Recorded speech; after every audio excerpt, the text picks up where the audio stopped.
Welcome to This is Whole Life, a podcast from the Whole Life Church in Orlando, Florida. Join me, Ken Wetmore, lead pastor, and Melanie Bachman, our worship pastor, along with our communication team, Randy and Lucas. Take a look back, a look deeper, and a peek into the week ahead. Here we explore meaningful conversations about spirituality, community, and living with purpose. We don't have all the answers, but we are walking the journey together. Wherever you're listening from, you're wanted here. This is Whole Life. Hey everyone, welcome to episode 508 of This is Whole Life. Every week we continue to dig deeper. You think we'd be to the other side of the world by now after 508, but the digging is just hyperbole. We don't actually dig, but we do question. We do think about things in detail, and we do want to learn and think deeper about them. And you know what? Those questions, the deeper we go is usually with your help. So, whether you attend online, whether you sit in the front row, the back row, or you hang out in the lobby at the coffee bar, 407-965-1607, give us your opinion, your take on the message that we're talking about, or email podcast@wholelife.church. Makes it easy, and then we can find out what you're thinking. As always, well, not last week, she's back. Melanie Bachman across the table to my left. Thank you very much. To my right as I turn, Ken Wetmore as lead pastor. And to my left, it's Lucas, the other half of the dynamic duo, otherwise known as the Whole Life Comms team. And I'm Randy. Sir. I'm the other half. What? I can't hear Lucas very well, so just making sure. I was far from the mic. Oh, gosh. Yeah. He was Okay. far from the mic. All right, so if you are looking for this message in the greatest of these series, this was the penultimate, right? That is correct. Yes, that is correct. I had to get that in Correct, there first before Ken did, so I knew it was coming. It is episode 301 in that feed, so if you swipe up in Speaking of Grace in our show notes today, check Speaking of Grace, and episode 301 is where you want to land, and then you'll know exactly what was said, wasn't said, and then maybe you have an opinion like Sherry, who sent this in from, let's see, this was on February 27th, but this is from the 221 message. And she said, just a note of gratitude for your awesome sermon last week, Pastor Ken. David and I were moved to tears by the compassion you displayed in the words of your message. Breaks our hearts when we hear about what's happening in Minneapolis and other places in the country we love.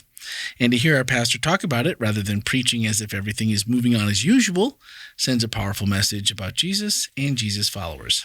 Thank you. So that is from Sherry. And you know what?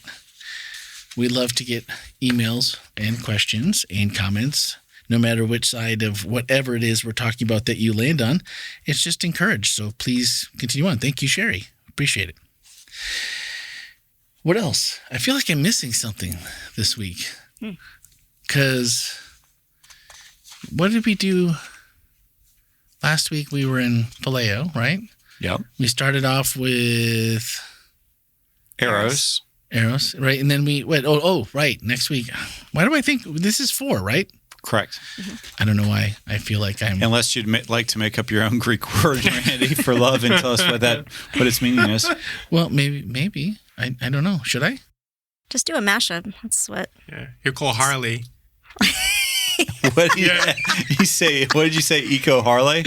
No, Harley. Harley. He will call Harley. Harley. Yeah. Yes. The love of machines. Love of Yeah. machines. Love I of like V, it. Love Yes. of V-twin machines. Yes, please. And thank you.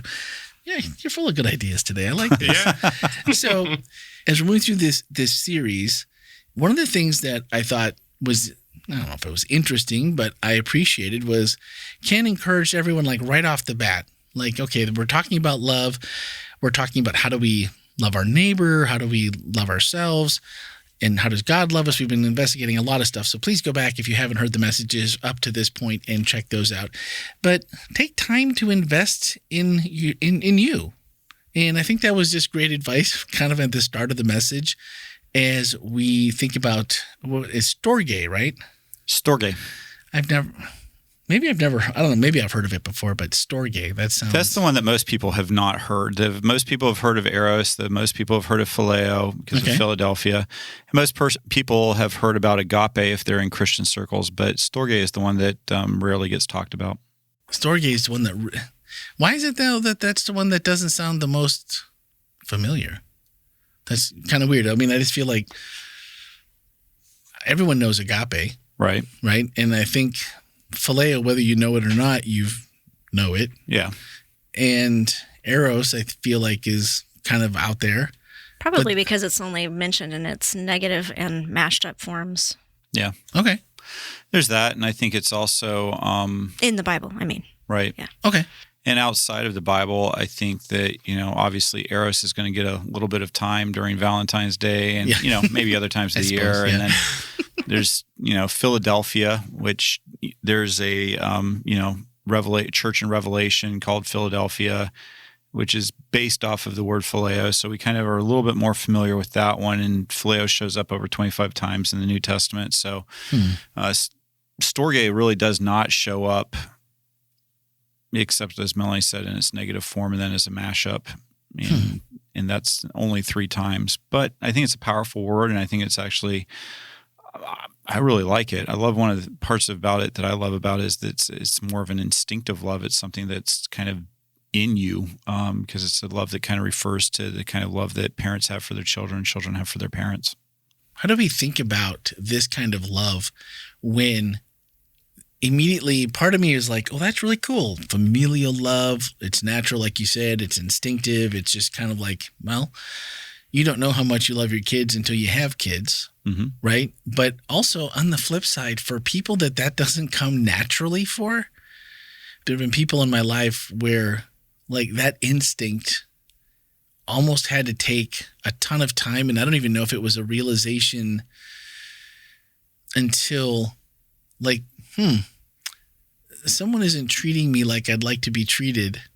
Maybe it's because it's the way I'm treating them, but the instinct didn't seem to be there. And as I was thinking about it, I was like, well, how do we help someone, or how do we deal positively with someone if that instinct isn't there? Because this seems like some people have it to a greater degree. Like some people you just feel, oh man, I wish I was related to them. I wish they were my friend, because I feel a certain way. And I think a lot of it is Storge in that, where some people just have that and other people maybe don't have it as much.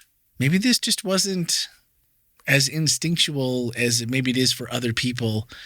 And not to judge, but it feels, I think you can definitely feel if someone doesn't have it. Yeah. Or maybe not doesn't have it towards you. Maybe it's just... Maybe it's like, man, they kind of seem like they like other people. Like, fortunately, Agape is on the way. Well, also, I think we assume. I mean, there is such a strong familial bond, and a lot of times parents feel it immediately for newborn babies. But there are times when it just takes time.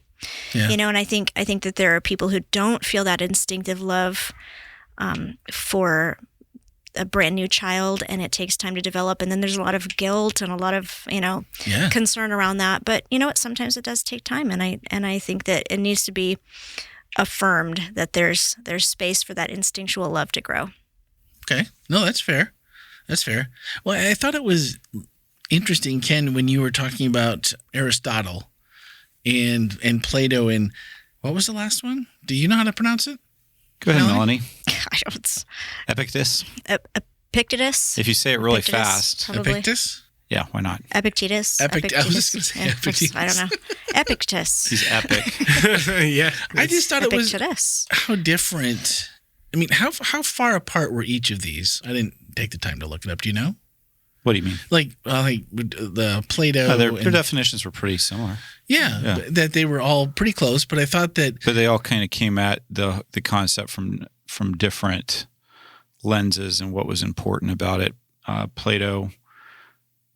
Aristotle was talking about how Storge is unbalanced. It's not a love that, 1 + 1 = 2. It's you will love your child completely differently, then they're going to love you. Even before they have known how to. We probably all of us have had a child that said, "I hate you," or "I'm so angry at you," or whatever, and that didn't change the fact that we love them. We might feel frustrated, we may feel upset, but I doubt anybody in this room would not still give their life for their child in a heartbeat, even right after a child said something like that. Yeah.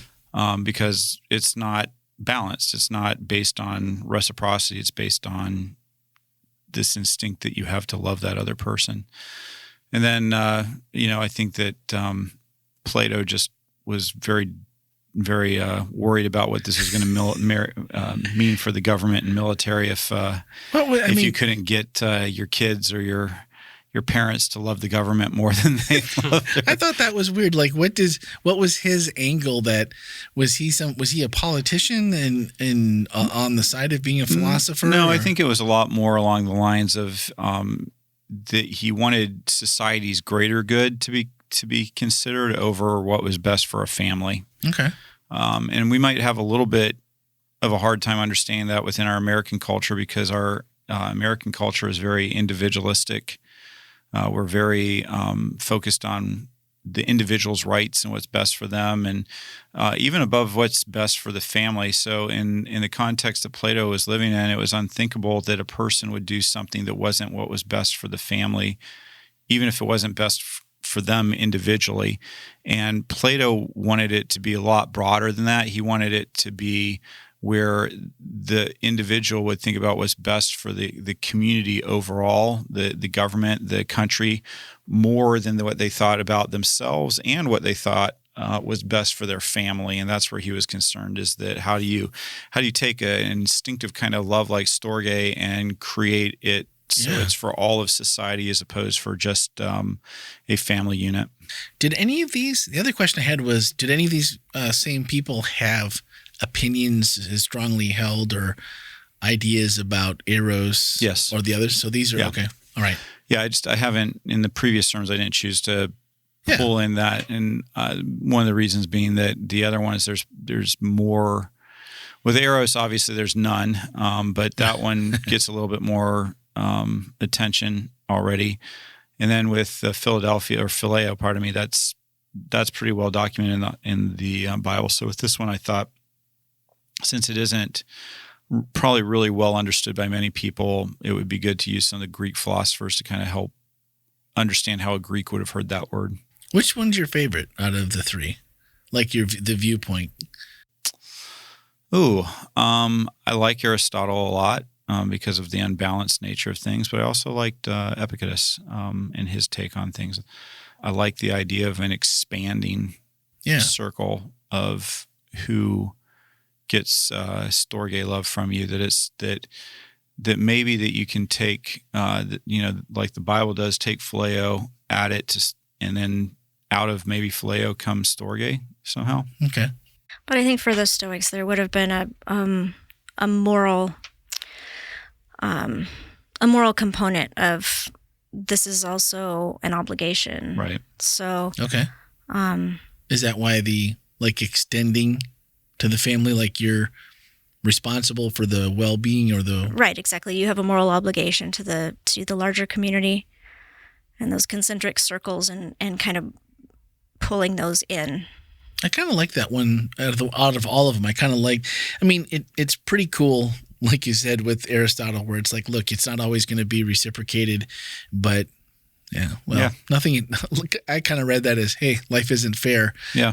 Be the person that God made you to be, and be the person that is going to do it, no matter if it's reciprocated. But then, like you said, the concentric circles going out, even past your family, and I think sometimes that's even hard because, we all have things in our family, people, situations, whatever in your family that sometimes it's like, oh, jeepers.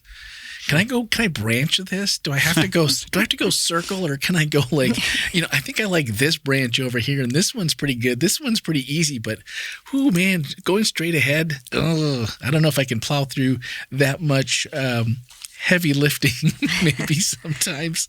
So I like and that might be where it comes into rather than like a personal Storge or love for people into more of a systemic kind of love for people, because obviously we can't have a one-to-one relationship with everybody as the circles grow, but we can have still that idea of care and moral responsibility for larger systems, larger people in larger systems by what we do with the systems. No, that's true. And I'm totally expounding on whatever the Stoics might have said. I'm just making up my own stuff now, but that's that's what I was thinking through. I think that makes perfect sense. We did Buddy Break here on Sunday, which is a respite program for families with special needs. Kids and siblings that have special needs get to come and spend 3 hours with a group of people that do nothing but love on them and care for them and try to make them as happy as possible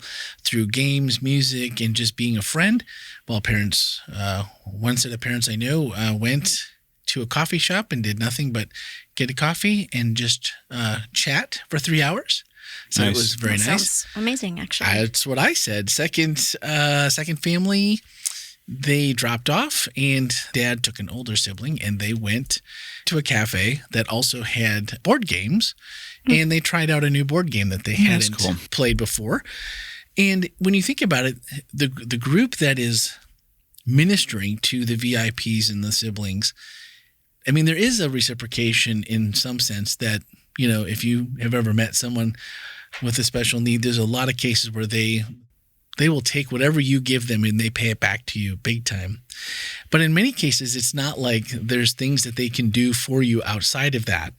And to just provide that, it felt like that Storge where, you know, we're instinctively called to love and protect and care for the least of these. And so it really kind of felt like that to me on Sunday. So this message was hit really close to home, and it felt really, really good that as we're defining each of these, I'm hoping that as you're listening, you're finding a place that these plug into your life and that you know it makes sense to you. And then maybe where, you know, blind spots happen and we need a little extra help. And but when you were talking about God's Storge, and it's really, and it is so simple. People know it. I mean, I think we all know it. He instinctively loves us, and you kind of have to tell him to go away. But even if you do, he's still going to hang out and go, okay, I'm just going to be here patiently waiting. And then when you stop and think about it, I mean, we've been renting, if you will, a dog for the last longer than we had anticipated, really trying to make it work. A puppy who needed a lot of love, a lot of attention, a lot of training. And when you stop to think about when the dog's like, I'll do what I want to do, and you're like, listen, dog, I will, you know, send you to the moon on a rocket with one-way tickets that you don't ever come back. And then you're like, oh, I can't even put up with a dog, and God puts up with me. I'm like, that's if you did have some food for thought this week, didn't you? I was telling you, this was such a timely message and everything that was going on in my life. But the thing that I thought was really interesting, I mean, I love the prodigal son's one of the favorites, and the way you tied the prodigal son into this story. You know, God loves you enough to let you do what you're going to do. He lets you make your choice. He loves you enough to do that. But then you said God sent Jesus to come for us. And it was like, oh, that's always, no matter how you're feeling, that one just always, to me, hits really, really close. But then you followed up with, do you want to be found? And I was like, oh boy. Now it really gets personal. Do we want to be found? And if you think about God instinctively loves us, he's waiting there to always be there. Why wouldn't we? Because you said the opposite of was it a Storge? You add the A, right? Yes. And you said it was to be heartless, to have no empathy, you're unloving, unforgiving. And then that the verse you mentioned, they will slander others and have no self-control. And it's like, wow, that feels a lot like, I mean, wherever you land in this world, not even just politically, that's another one that just hits home really hard. In the unwillingness to compromise, I don't want to get along. And it's like, whew, how can you let it become that natural and instinctive in your life when there's enough of the other there to just put a kind of a stop? Well, maybe that the other becomes natural and instinctive.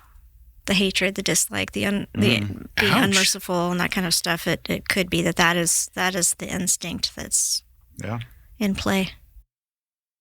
That's why we have Melanie on the show. That's it. I hadn't thought about it that way, but if it works for one side, it works for the other, right? Yeah. Sure. Wow. That really does put a whole different spin on thinking about anyone following Jesus wants to be better. We want to love better. We want to be better. We want to know him better, have that relationship. But how does that look if you're on the other part of it where it's like, okay, well, maybe that's part of how I've been feeling because I'm stressed. I'm not feeling it. Did God abandon me? Like Ken talked about. And then how do I get myself back on track? I know, Jay wrote in and we've had others writing in. How do we get back to the point where maybe I'm even going like, look, I'd settle for a little more heart, maybe a little more empathy. Could I start there? Or maybe I could forgive somebody. Maybe I could forgive myself. And, you start to think about those things and it's like, how do I get on the right side of this when I have, kind of like in Jay's situation, I'm not hearing God at all?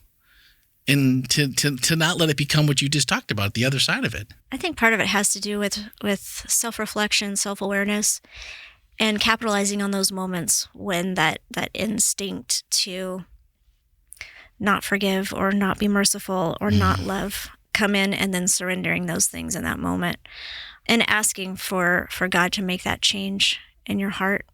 But I think recognizing it is probably a good first step. That's a tough first step, though. Even just to say that I can admit that I see this in myself, but then if I don't feel or hear God, and like you said, I like, okay, how do I give this to you if I don't hear you? How do I put this in your hands? Or is it enough if we don't hear God, or maybe we're in that season and we're just like, okay, I've done, or you've done maybe the self-realization in me. Maybe I can see that. But then now how are you, or whatever, how are we going to fix this? Well, what if it has something to do with trajectory also? Because there are times when, you might be hangry, or you might be tired, or you might be fighting a headache, or you might have just had enough for the day. And so that's not necessarily who you are, but that's how you're sort of reacting in the moment. And so being aware even of your own complexity and as a person, and realizing, okay, this is not necessarily how I'm feeling right now, is not in harmony with the person that I know that I am. Kind of like the difference between emotions and affect. Gotcha. Man. Well, that's the thing that really, I guess, through this whole thing was, letting this, Ken kind of came around to it, like letting this become a natural and instinctive, like part of your life where, okay, I know I have the self-realization, and now when these situations come up, just like you talked about, like, okay, forget that I haven't eaten and I haven't, that's going to put me in a certain place, and I'm dealing with stress over here like a dog, and that's going to put me in a certain place, and then I'm already mad at the dog, and and it everything piles on top, and you're just like, but maybe just having the self-realization and going, God, I don't hear it, I'm not feeling it, but here it is, and then I don't know, I guess that part's hard because it's just when it's quiet and the weight is on, that just feels like forever to me. And I think we've all been there, I guess, through this. I guess when it came down to Ken talking about Puck, and Ken said he's family, and like, if I get hit by a bus, Puck is going to be the person that's going to be talking to anyone who cares to come to my my service, right? My memorial service. The 3 or 4 people who would care to come. There's Kyla, Rochelle. We'll be there. Eric, and maybe do a happy dance. Wow. Yeah. But Ken, how did you get to the point where, like you said, his church was 10 minutes across town, and you guys obviously come from 2 different places. Right. All the things. How do you get to the point, though, that someone who is a complete stranger probably has different ideas on certain things than you do, even though you guys have gotten super close?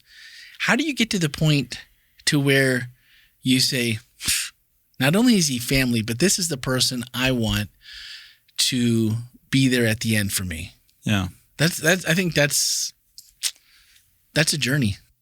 Yeah, I don't think it's one that you necessarily plan.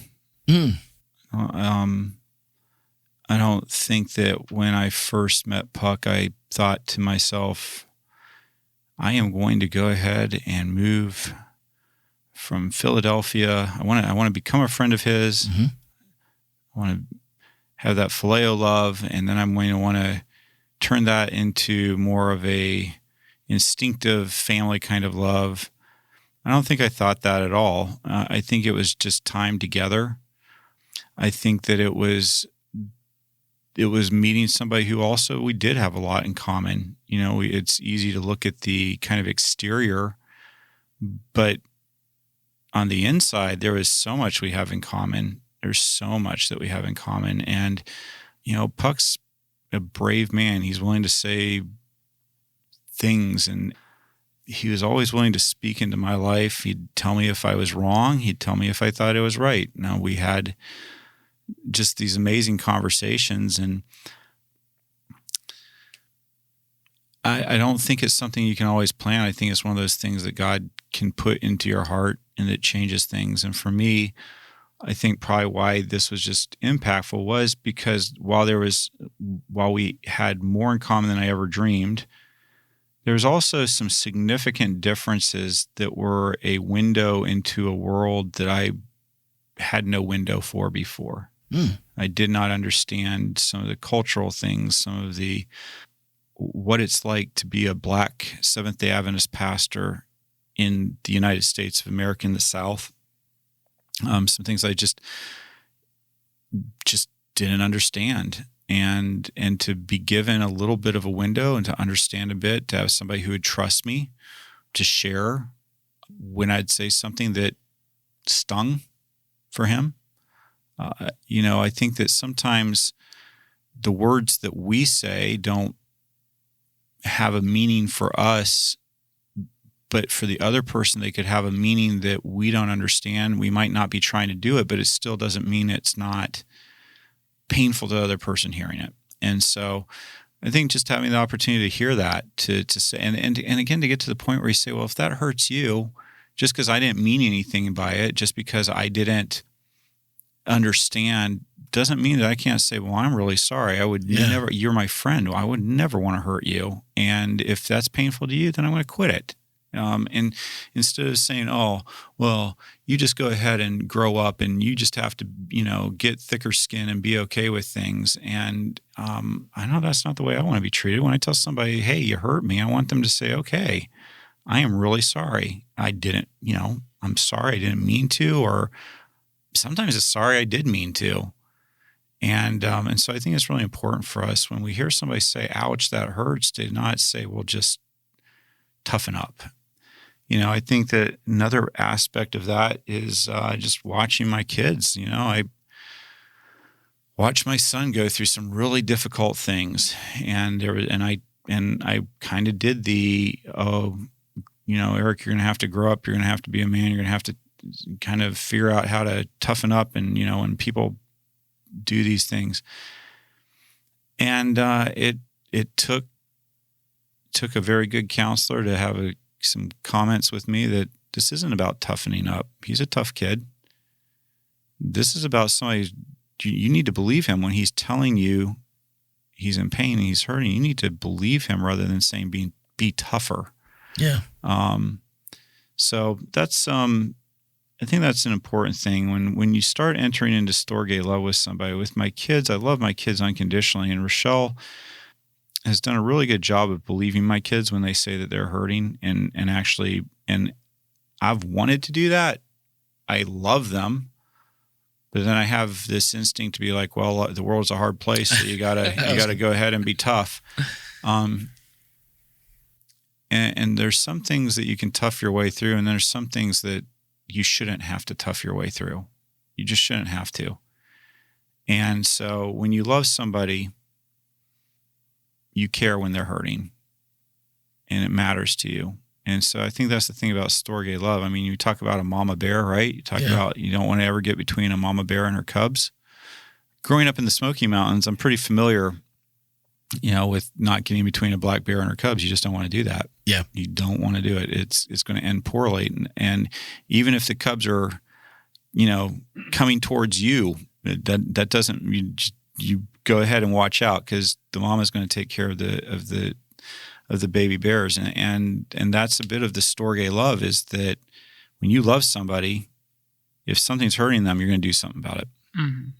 It seems though sometimes, and maybe this is just this is a dad thing. Maybe I'll let Melanie give her opinion in a second, but it almost feels like at some point, I mean, I've done the same thing many times. Well, sometimes life stinks, and it's my job as a dad to kind of make sure you understand that, life's not easy. Things are going to be difficult sometimes, and not always going to be next to you to protect you, because you're going to grow older. You're going to not want dad, mom right on your hip. So maybe some, tough advice is what you need, and maybe that's okay, but not in lieu of not believing or not saying that, oh, I'm sorry that someone hurt you. The other one seems more loving until you say it in the kind of, you flip it the other way. And if you didn't really say or confirm I'm on your side and I believe you and I'm sorry that you were hurt, then maybe that lands pretty hollow. But it just seems like something dads do. I think it's a both and, because I think that kids need to know that you are the safe space to be able to express vulnerable feelings, and like you said, that you're on their side, and also part of being on their side is helping them learn how to deal with it, or how to cope with it, or when to respond different ways depending on the circumstances. So yeah, I think it's a both and. Yeah, I'm not advocating for helicopter or lawnmower parenting by any stretch of the imagination, but there are some certain obstacles that your kids face in life that they need you to help them. And it's not I'm all for the fair fight, but I'm not all for the unfair fight. With my kids, when it came to school, if they had an issue with the teacher, they need to go talk to the teacher about that, and they need to go do a first pass. But if the teacher came back and was rude and wasn't willing to listen whatsoever, well, that's not a fair fight anymore. Right. Yeah. And that's where I'm going to go ahead and get involved. I know my child isn't perfect, so we're going to hear what the teacher has to say. But I want to understand that when my child comes to fix something with you, they're going to receive a reasonable response. And, same thing with on the playground. I'm not going to interfere in every little thing that happens on the playground with my kids. But when there is a repeated pattern of emotional or physical aggression that isn't being dealt with by the adults, that is beginning to cause harm to my child, there's a time where you step in and you say that's enough. We're going to do something a little bit different. Yeah, I did the same thing with my kids. I always wanted them to take the first pass, but I would also say, here's how I would approach it. Yeah. And also, think about what this is going to sound like from your teacher's perspective. Mm-hmm. You want to role play this a little bit, or whatever, but it's exactly what Ken said. If you give them the responsibility and the opportunity to solve their own problems, and then if they need backup support, that's always there. Wow. Your kids got role play mom? I got role play mom. Man. Instead of listen, just shut up and do what I tell you to do. That's what. Yeah, that wasn't really my style. No, that might have been more clear cut. I mean, it is faster. Oh my goodness. It was always growing up in a lot of ways. And I know I heard my mom say this more than once. Like, look, you figured out all on your own how to get yourself into trouble. So why don't you just go ahead and take care of it, you know? Yeah, and that's the thing. I think you have to let kids, when they get themselves into trouble, that's something different to me. Like if my, there's reaping the results of what you've done and having to face consequences. But even in facing those consequences, I want my kids to know I'm not going to try to get your punishment taken away, but I also love you. And I want to sit there and be with you in the hurt that you're experiencing as you have to go through a punishment that may be very fair, but still is going to hurt. Yeah. And so, I think it's that delicate balance, but that's what Storge does. It says, you know what, my child may have done this, this, and this, but I always love them. Right. And even if they have to take the consequences, I still love them and care for them. And, just you think about it though. I mean, for me as a parent, the people that I have the hardest time being in relationship are not the ones that are mean to me, but the ones that are mean to my kids. Mm. Those are the people that I have the hardest time connecting with, because it is very difficult for me to look at somebody who has hurt my child and want to connect. Yeah. Well, I think outside of a boxing ring. but you know what I'm saying. There's connecting, and then there's connecting. Yes, exactly. But that's the millstone around the neck punishment, right? Like God doesn't take it. God doesn't seem to appreciate taking care of the least of these. And by the way, when he said, I'm convinced he's not just talking about children in that text. I think Jesus is talking about the most vulnerable out there. I think the people who are least able to take care of themselves. And so we sometimes just say it's a millstone for people who are, terrible to children. And I'm sure that I definitely agree with that. But I also think it's true for people who take advantage of the least of these, the people who are not able to stand up for themselves, who have nobody to protect them, who don't have that. And I think that should give us all pause on how we treat people. Well, and it really does say Storge when you think about that with your kids, because even if you might be the person that's handing down that punishment that is going to be hard, it might be fair, and they may not love you, at least in thought, for a week or two as we're grounded or we don't have, privileges that we had prior to the incident in question. But if they know that you still love them just as much as prior to the incident, then I think that goes a long way to helping navigate that. Yeah, and I think that's the difference between discipline and punishment, because punishment is often punitive. You inconvenienced me, you made me mad, you made me embarrassed, you made me this, or you're irritating me, and so now I'm going to do something to you so you get to feel pain like somebody else felt pain. Whereas and I wasn't always perfect at this, but I always tried to make whatever it was that they needed to do restorative, so that it was more like discipline than punishment. Like how are we going to fix this? What can you do to restore what you broke? Yeah, that's good. That's really good. Well, we said a couple of weeks ago, Ken said, Eros is not the greatest of these. And then Phileo, we kind of talked about ranking last week, but I really am now convinced that we are at a 4-3-2-1. So I'm looking forward to next week, because I think if you come to any other conclusion, you're just wrong. Or can save the best for last. Yeah, there we go. It just seems like the way we're going through these, and they all have their great points and their caveats and such, but I'm still thinking about different things through this message. So I would encourage you to not miss it, because actually it was, I think, my favorite of what we've gone through so far. So I have high hopes for Agape, because if we're ranking them in reverse order, then the greatest of these is still yet to come.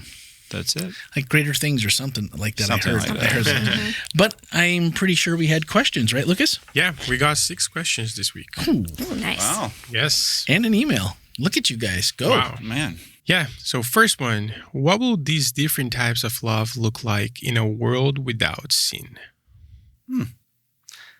Way. That is great. You know what? What we're going to talk about this next week is that that love is one of the things that agape love, the Bible says, endures forever and never goes out of style, even in a perfect world. Mhm. And I really honestly think that all four of these loves actually can kind of combine, that it's not just it's like one or the other. And so I think all of these loves will have a place in a perfect world. I think that the love for beauty, eros, Mm-hmm.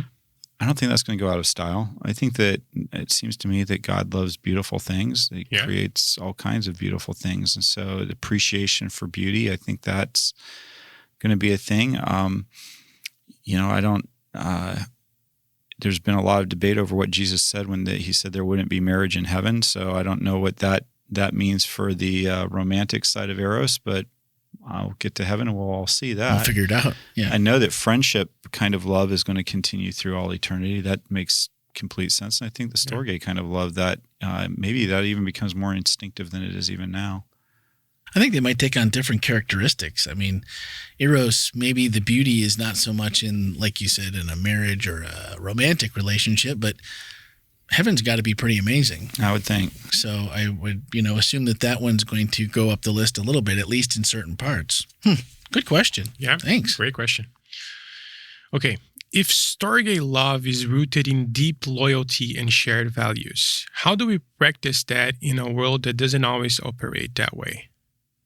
Yeah. That sounds a little bit more like phileo, I think, with the shared values piece. Shared values would be a little bit, for sure. That even that said, Storge will kind of move a little bit in those directions. And what I would just say is that the way that we work with that in this world is, I don't think that we can expect that every person on earth is going to connect with us in that way. Yeah. I've had a lot of people that I've connected with over the years that I would say I definitely phileo but I don't know that I would take it to the Storge side of things yet. And that's not because I don't like them or I don't want to like them, but there are just some times where God puts that into your heart for somebody who isn't your own flesh and blood. Mm-hmm. And I think that's a God thing to do, the same way I think that God puts it somehow in parents' hearts and children's hearts. And so I don't spend a lot of time losing sleep over whether or not that's the case, because I will lose some sleep over agape, but we'll talk about that more later. All right. How much engagement is involved with Storge love? Yeah, because it's instinctive, I think it's a lot less of something that you strive to develop and a lot more of something that kind of grows in you.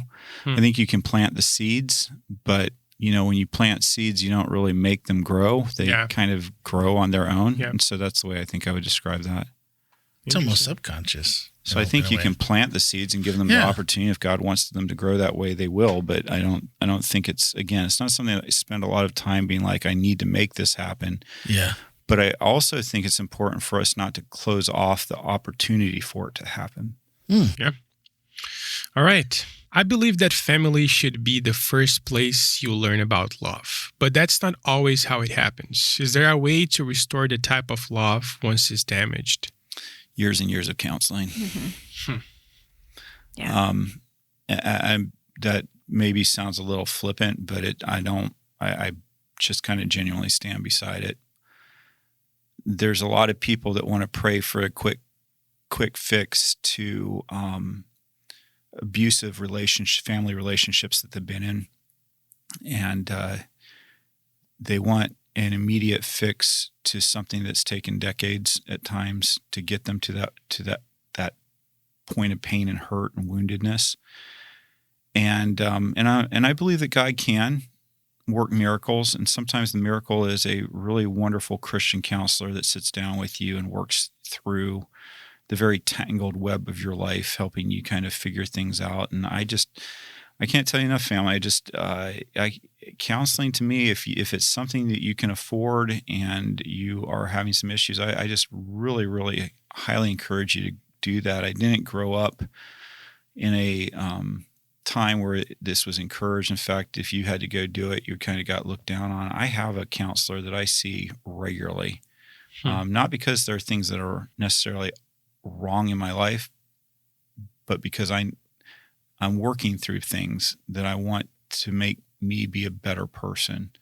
And there are aspects of who I am that I'm still trying to figure out. Why do I do that? Why do I keep going back to that? I know better.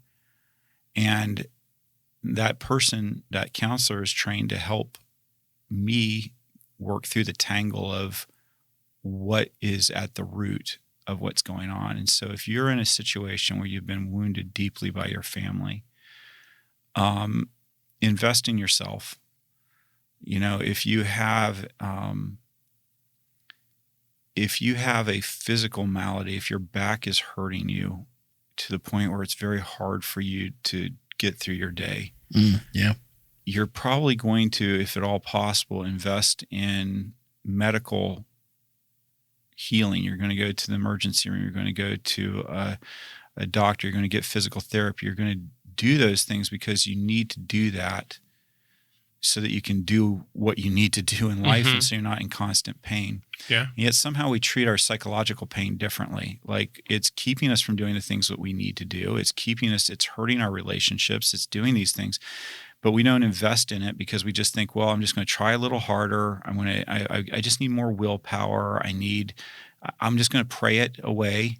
And again, please don't hear me saying that prayer isn't effective. I believe prayer is effective, but that old pastor's song that pastor's story about the person who's up to their necks in flood water, and they say, "Dear Lord, send somebody to save me," or I want you to save me and pull me out and let me walk on the water across. And the boat pulls up and says, "Hey, you want to get in? Got room." And they're like, no, I'm waiting for God to do a miracle and get me out of here. And then, several other things come by, and eventually they drown. And they, in the metaphorical story, they say to God, why don't you perform a miracle? He said, I sent you 4 different things. At what point we're going to take advantage of them and use what I have sent to you? And I think, by the way, and this is just my own personal observation, as painful and long as the process can be working through with a counselor or with a trained coach or somebody like that, there is a lot of satisfaction in that journey for me that I don't know that if I just had a magic, all of a sudden the pain's gone and I don't hate that person anymore. I don't know that I would get everything out of that I could out of the journey of actually having to work my way there and understand how I got there in the first place, really developing that. And so I think there's a lot of worth sometimes. I think sometimes God wants us to actually have to work through it rather than just flip. Yeah. Oh, sorry. Go ahead. No, that's it. Oh, I was just going to say, be prepared to do the work, because if you're in a situation where you've been wounded by lack of love, that wounding is multiple layers deep, and it's going to affect so many different parts of you. Your self-worth. It's going to affect how you show up to work. It's going to show how you show up to, romantic relationships. It's going to affect how you show up as a parent. Yeah. And so sometimes that untangling process that Ken described can be really, like, there are some tedious spots where you really have to untangle and figure out, okay, why? And where does this come from? And then how do we heal that space? But it happens little bits at a time, and so you've got to roll up your sleeves and do that emotional work and take the wins as they come. Yeah. While you guys were saying that, I just think about something. Talking about taking care of yourself. The Bible talks about also the importance of loving yourself. Is this love towards yourself Storge love? I'm going to say I think it's more of agape love. Okay. But we'll talk about that, why I think that. And I think that there is an instinctive love for yourself that's in you. Okay. When you've been raised in a healthy environment. But I've also run into a lot of people who have had that just absolutely ground out of them. Oh. Through where they feel no sense of self-worth. and because of the environments that they've grown up in. And so, do I think that God instinctively puts a love for ourselves into us? I do. But I also think that many times that can get ground out of us. And it might be even more basic than that. And I think maybe we might not have an instinctive love for ourselves, but we do have an instinctive push for survival, push for self-preservation. Yeah. So, and that's something that's why you can't drown yourself. You can't just hold your breath and do. I mean, there are things that your body just will not allow you to do because that instinct for survival is so strong. So I don't know. Maybe sometimes that's where you have to start and work from there. Interesting. Right. 2 more questions. Jesus used the word agape when inquiring if Peter loved him. God calls us his sons and daughters. So does he love us with storge love or agape love? Agape. Sorry, in Portuguese is the other way. I thought you were just answering the question for me. Oh, no. My pronunciation. Well, the Bible tells me that for God so agape the world that he gave his only son. And so there's that. That said, I think that God also has storge love. I think that God is perfection. And so I think the primary love is going to be agape, but I also think that God very instinctively loves us. Yeah. Nice. Okay, last question. What is it called if a parent doesn't have storge for their children? Or if it's only conditional? I'll love you if you could do X, Y, and Z. It's called painful. Unhealthy? It's called storge. Storge, yeah.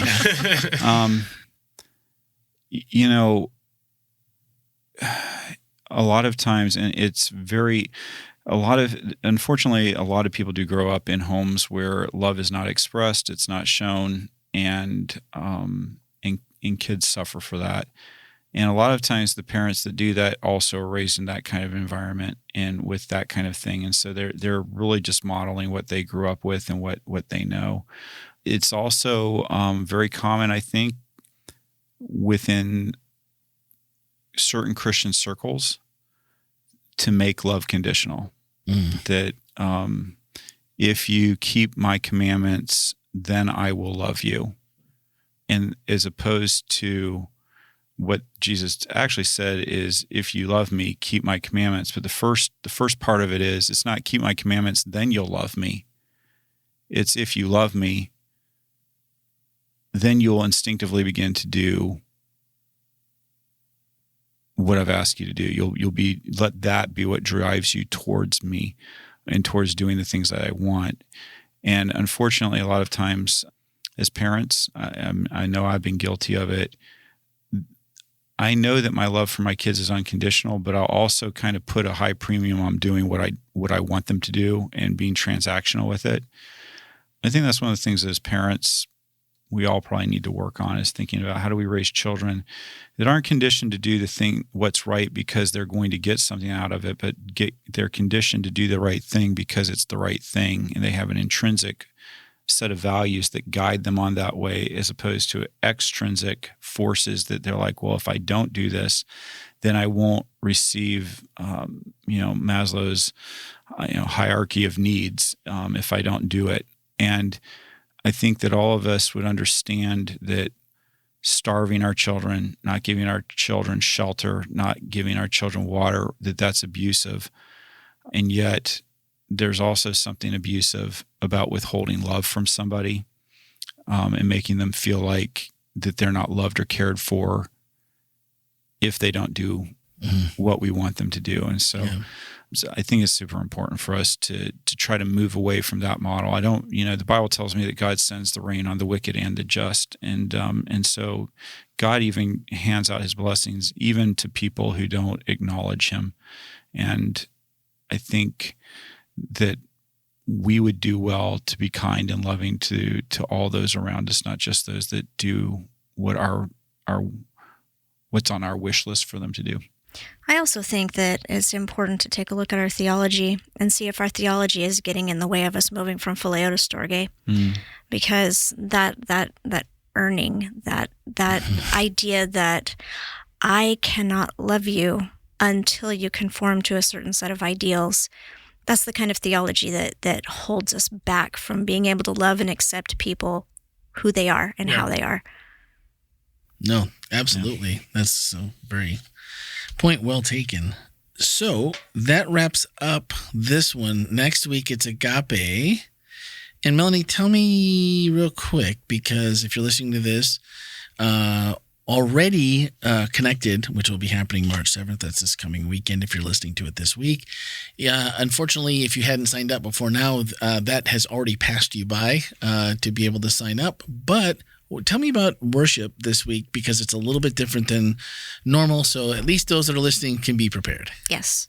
So we're going to do a regular service at 9:30. That's our regular 1-hour service. Okay. And then after that, we're going to go out and serve at noon, which is usually where we would do our second service. We're going to do a little bit of a truncated worship, right? 25 minutes of worship for people who come there or who want to come back for that. But it's not going to be a regular service for second service.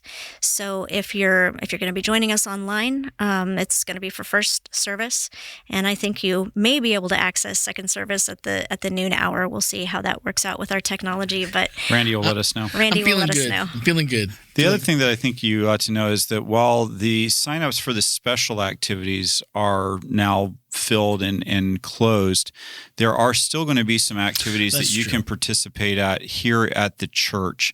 And so if you didn't sign up after first service is over, if you come to first service, we'll have some things here that you can do, some ways that you can participate even if you weren't able to sign up before. And so you can participate in that.